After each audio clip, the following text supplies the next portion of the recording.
again, as a trap shooter, so I'll let you guys fill in the skeet and the sporting clays a little bit here, but we are obsessed with point of impact here in trap shooting because all of our targets go up, right? So we're always thinking, what's your point of impact? How do you know that's your point of impact? Oh, I'm 100%, so as it comes to the shot tracker and kind of validating maybe is a way we could say it, your pattern. We talked about it a little bit, with, you see where the shot is hitting versus the visual that you just had on that target.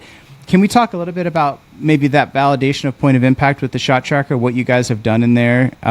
Is there anything I can do to really get some solid information? Because I hit a patterning board, I see that feedback and it's pretty good, but I just think, I don't know, moving the gun when I'm mounted and actually shooting on clays, I just feel like the point of impact can be a little bit different. So I just wanted to get your guys' feedback on point of impact. Okay, the test that I recommend, like if you're a trap shooter and you've got these incredible points of impacts up to 120%. I'm going to start using that. Incredible. If someone asks me what my point of impact is now, I'm going to say it's incredible. That's what it is. Don't worry about it. It's incredible. But basically, if you do your bore sight and you get your set as to whatever you think it is, okay? Okay. I recommend here now go to the pattern board, 25, 30 yards, something like that. Probably. Okay. If you're a 16-yard man, then I would suggest you go about 30 yards if you can. Okay. Right, because that's the distance out of the house, right, that the clay is traveling, right? Okay, I got you. So basically, if you're like 30 yards away from a pattern board, make sure you're very solid. Have the shot tracker on. Okay.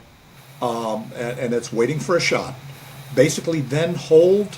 Have a circle or something you're shooting at on the pattern board, and that could be in the lower half of the or lower part of the board. Since you're high anyway. Shoot such that your point of aim is at that circle. Okay. Take a shot, and what's going to happen is the shot tracker will come back and say shot detected, no clay found. Because no clay there. No clay, right. However, when you look at the video, when you go to the green frame on the video as to where you were pointed when you pulled the trigger, right. One thing should be the crosshair on the video should be on the circle that you were pointed at. Okay. That's what you did with your point of aim when you did your point of aim. Right, not point of impact, point of aim. Where I pulled the trigger, that's crosshairs, was where I was aiming the gun. I got you. Okay. And that should be consistent with what you did when you did the manual bore sight, as an example. Now, what you do is you go look and you see, if you're 100% and you're at 30 yards, you're probably going to be maybe 13 or so inches high at that point. Right. Yep. Okay. When you look at the center of the pattern, and you eyeball that in terms of the big circle, and you see what's the center of this thing, that will measure to be about 13 inches at that point. And if it is, then, and you had a 100% point of impact adjustment, then that's exactly where it's going to put the green circle. The center of the circle will be at that point.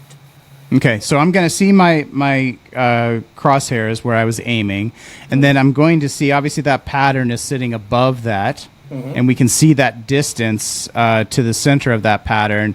And somewhere between 13 to 15 would be around 100%, right, that you're shooting. And so I think the cool thing is that now you have a picture of where you hit that patterning board. You kind of have a record now of where you hit that patterning board. So, so that's really helpful. I think maybe people were patterning the gun and then putting on the shot tracker. Hey, everybody, put the shot tracker on, bore sight it, hit some clays with it, take it to the patterning board, really get the most out of all of this data and information that you can get back.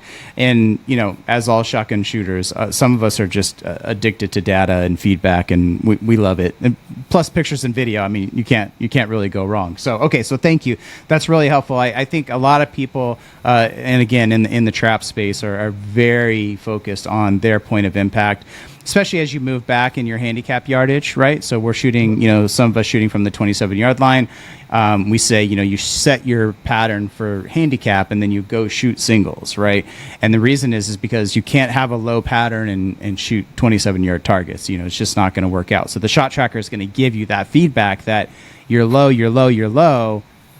You better get out those Allen wrenches and those shims and start bringing that comb up. So exciting feedback that you can get from the shot tracker.